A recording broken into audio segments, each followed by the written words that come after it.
Hey guys, it's a sunny, beautiful day in California. I feel for you on the East Coast. I was just told this morning, I don't watch the news that much, so my neighbor told me that it's freezing on the East Coast. And in fact, sometimes it's negative degrees. So I feel for you. I have lived in areas that are that cold. So be safe, keep the power on, protect your children, and wish you the best, because I have been in negative 20-degree weather before. Where I went to college, it got that cold for a couple weeks a year, mainly with the wind chill factor. So anyways, today's story time.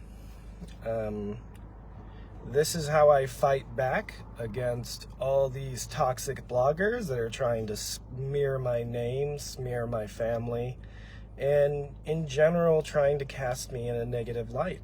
So, you know, when people are trying to destroy you with negativity, you dish it right back at them with a positive message.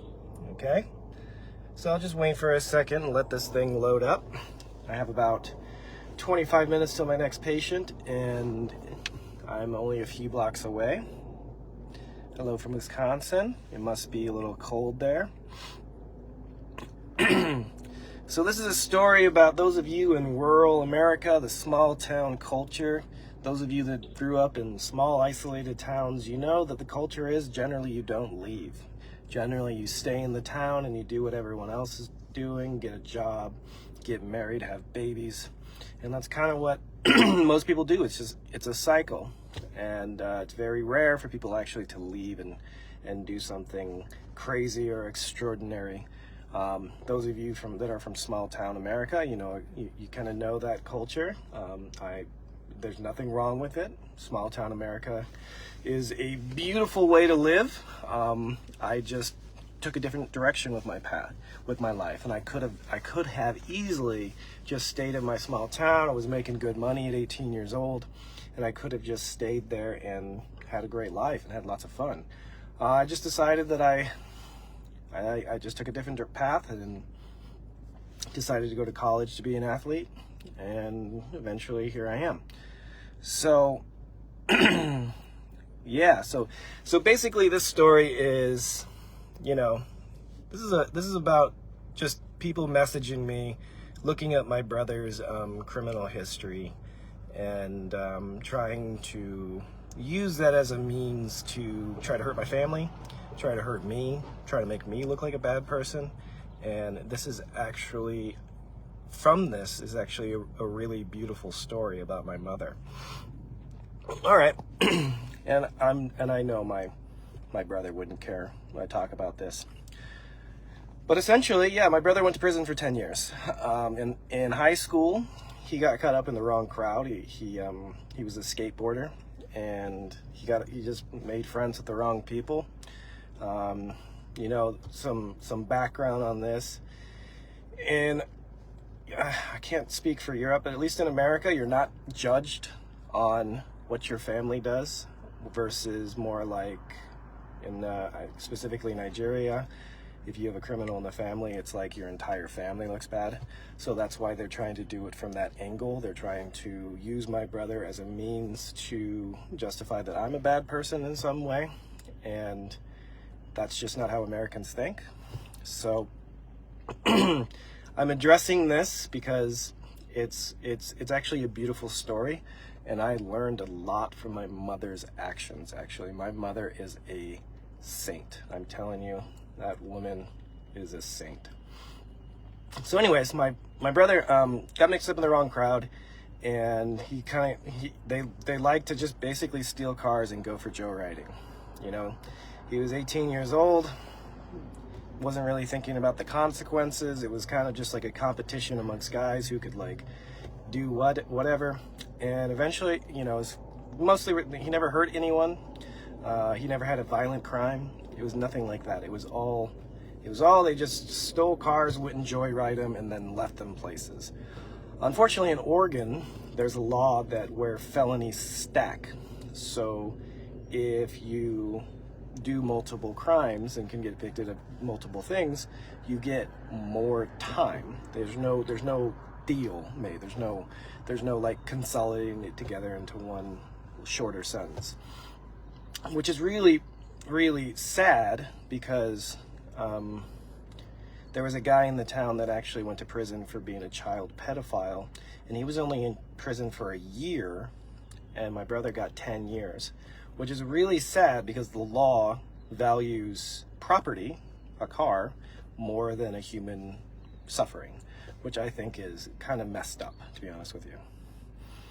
I'm not trying to put Nigeria down. I'm just strictly talking about the culture as I know it. If I am wrong, please correct me, but I have been to Nigeria many times, and I was married to a Nigerian, and I have half Nigerian children, so it is my responsibility as a father to know the culture to the best of my capability, which is why I lived there for a little while. I have been to Edo State, Delta State. I've been to a few other states that I can't remember unless they're said to me. We actually did a crazy thing where we drove from Delta State to Lagos. That was a really interesting car ride. And every time we went through a police checkpoint, we had to make sure we hide the OBIDI. So that was fun. Anyways, so here's the beauty of this story. I was personally mad at my brother that he was stupid enough to do that, and then because I didn't. After 18, I didn't really see him much until he was 28. So he got out last year. So here's the beauty of this story and the life lesson that I would love to emulate with my own parenting. Sorry, I'm clearing my throat so much. My fascial chain here is so stiff that sometimes I need to get it treated. Anyways, so myself, my brother, my father, we didn't really visit my brother much. In 10 years, I visited him twice because I was sort of like, you dug your hole, now just lay in it until you get out. But my mother's love was a different story. She went and visited him every week in and week out for a decade. Think about that. My mother drove and visited him every week without fail, and the only time she couldn't was during a few months during COVID.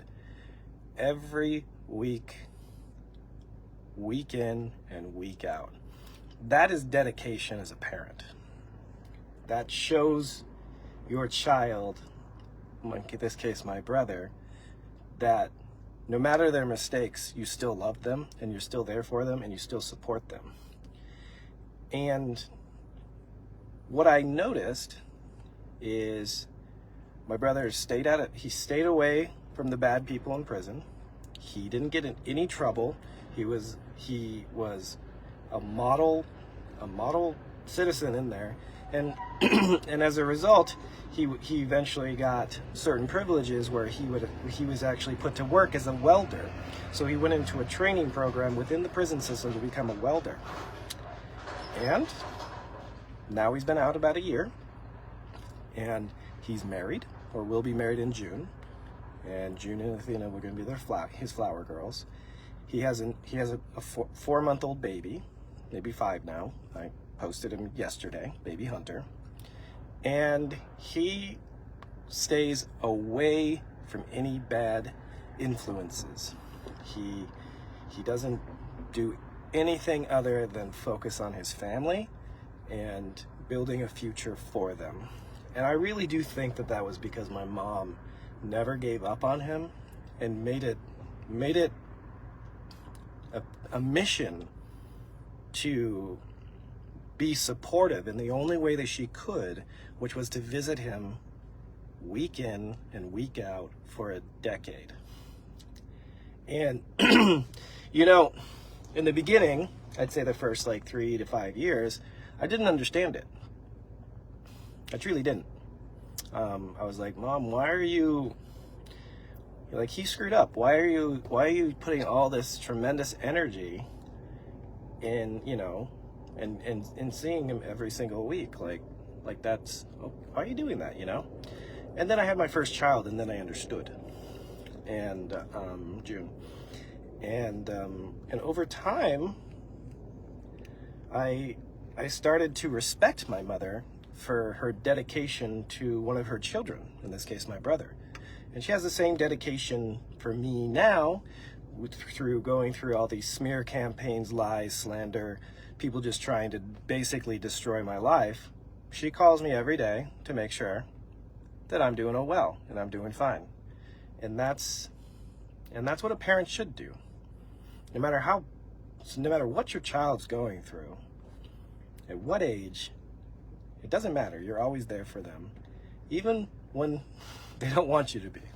So, but I'm not saying I don't want my mom to be here for me right now, but I'm just saying, like, that's what it means to be a parent. And I I honestly have I've honestly, I'm gonna just move here a little bit.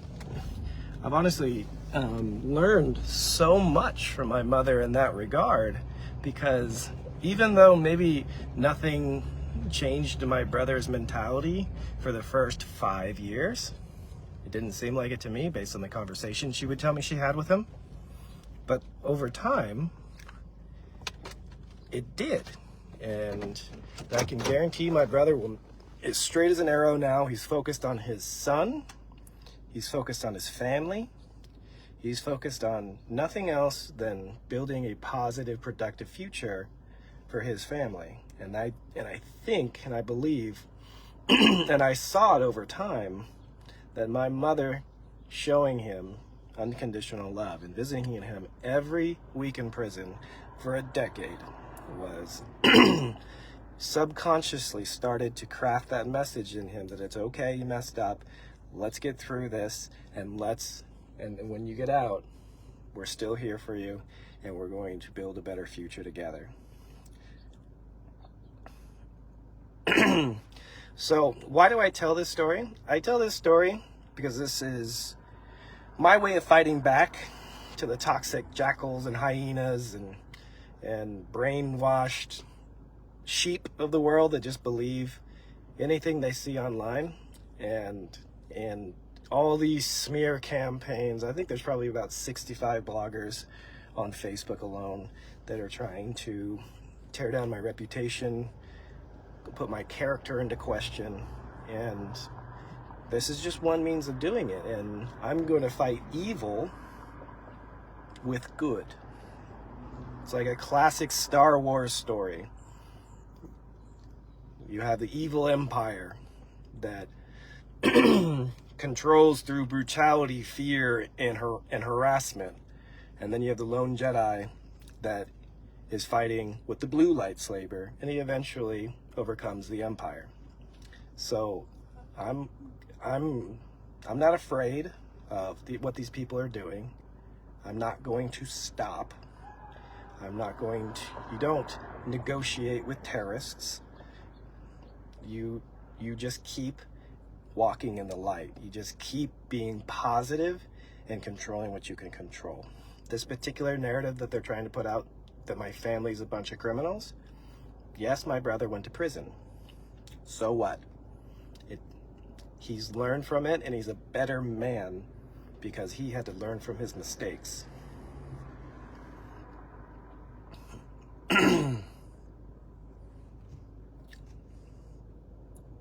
I'm a narcissist. I really love it when people call me a narcissist, because you just need to Google what a narcissist behaves like. Narcissists don't apologize, and they blame everything on everyone else. I have adequately and consistently apologized for any mistake and taken ownership of that. A narcissist would never do that. Narcissists do not hold themselves accountable for their mistakes. They blame everyone else. It's always somebody else's fault, and they're always the victim. Please show me where I have behaved like that. I mean, humanity is doomed if we just repeat what we see on the internet, and we just see oh, that headline must be true. Therefore, it is true because it's stated somewhere. Therefore, it's true. That's the kind of mentality that gets us corrupt governments, makes for just terrible systems in place. So, I mean, let's as a whole, as a world, start thinking critically. Don't believe everything that you hear and see. It's literally a goddamn tragedy that people don't have a brain for themselves anymore, and they just believe anything that they hear because somebody said it, especially if a celebrity says it. If a celebrity says something like, the sky is falling tomorrow, people will believe it because they have the herd mentality. A celebrity is like a wolf, and the sheep are like the people that just believe whatever the wolf says, and he just herds them into the pack of other wolves, and then they devour them. It's insane.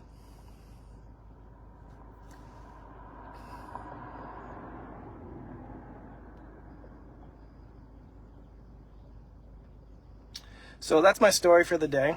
You know, those of you that are new to my page, you know, my page is a page of education. My page is a page of positivity, critical thinking, my parenthood journey, things that are on my mind, and pretty much that's it. I've only been doing this for a year, so I'm still trying to get comfortable with having 2,300 people at once watching my face. But, you know, we adapt, we learn.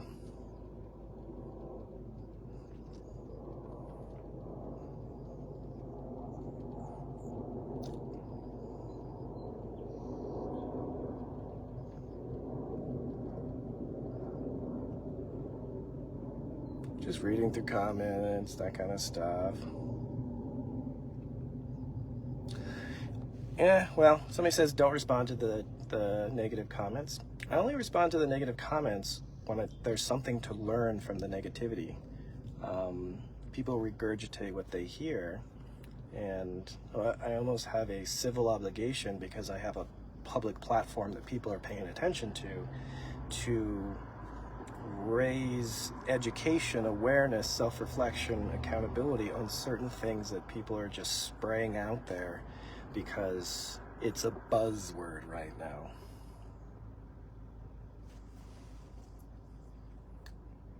Narcissists will apologize and then turn around and do the same thing in a split second. That's true. That's true. But a narcissist will never give you a complete apology.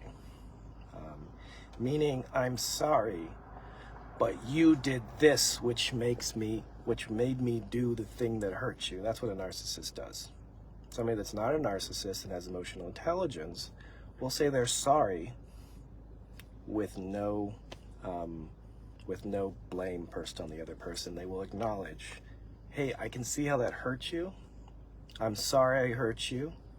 That was not my intention. I'm sorry. That's a real apology.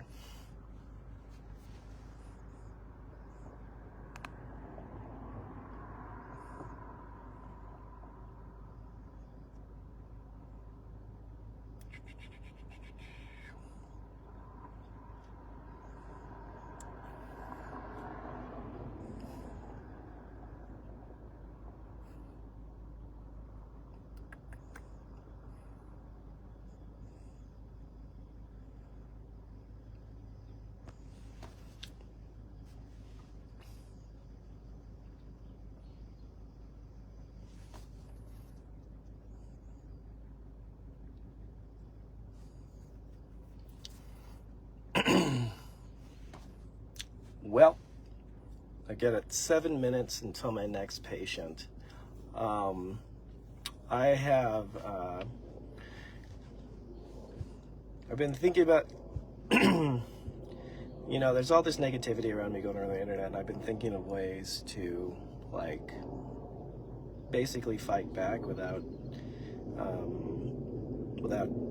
violating court orders, or because obviously my daughters are my first and only priority in the immediate future.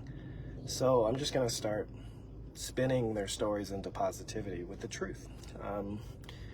Like, for example, one of the most common names for me on the internet is dustbin. I think I'm gonna go buy a dustbin and decorate it with dustbin, and just to make, just to make fun of people that are trying to call me names, just like I did with Dr. Wolverine, because somebody thought I got liposuction in Dominican Republic. All kinds of stuff.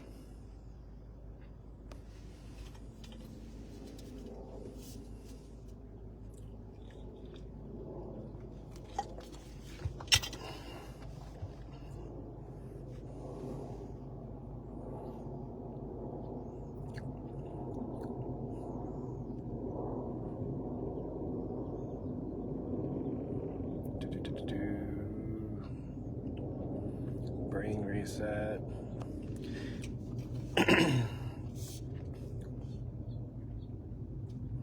Can't believe people, what has this world become? This world has become a very toxic place. I'm gonna do an entire separate video on this, because this is very interesting, especially since I know the truth because of my patient population. But people love drama. People love drama. I mean, you could make an argument that my entire social media platform has been built people looking for drama, and I haven't given it to them. People love reality television. I don't understand it, because if there's one thing I know about reality television from working in Hollywood and treating and working with the people, and I won't name names and I won't name shows, working with people that actually write the scripts for reality television. You think these reality TV shows are just off the cuff and they're reality? No, they have a script like a movie.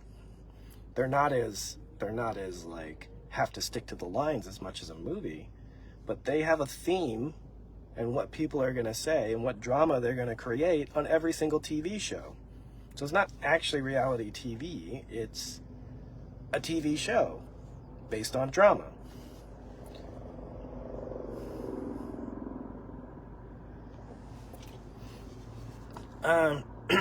Simone, I'm not looking for empathy. I'm looking to educate you. I don't need your empathy.